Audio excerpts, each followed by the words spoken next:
ออกเนี่ยอาจตกลอยหรือบอกខ្លួនឯងហ្នឹងដោយខ្លួនឯងផ្ទាល់ដែលមានអ្នកណាគ្រប់គ្រងលុយរបស់បងប្អូននេះមូលហេតុនេះឲ្យដែលធ្វើឲ្យ Bitcoin វាជាកាក់មួយដែល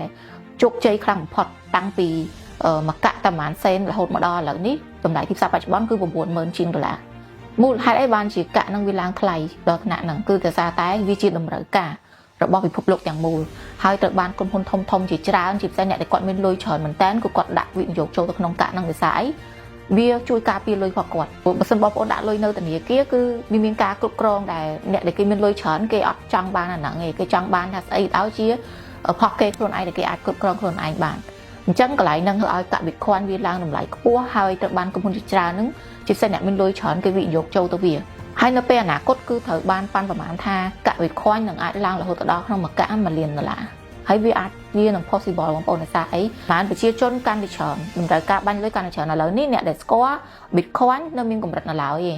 នៅបរទេសគឺគេស្គាល់ច្រើនហើយតែក៏នៅតែអត់ទាន់ទូលំទូលាយខ្លាំងដែរអញ្ចឹងតិចទៀត Bitcoin នេះវានឹងកាន់តែទូលំទូលាយខ្លាំងពេលហ្នឹងហើយដែលកាក់វានឹងធ្វើការឡើងជាបន្តបន្ទាប់ហើយតែ Bitcoin គេបង្កើតមកតែប៉ុណ្ណាគឺប៉ុណ្្នឹងហើយគេអត់មានបង្កើតតទៀតទេអញ្ចឹងហើយធ្វើឲ្យកាក់ហ្នឹងវាមានតម្លៃខ្លាំង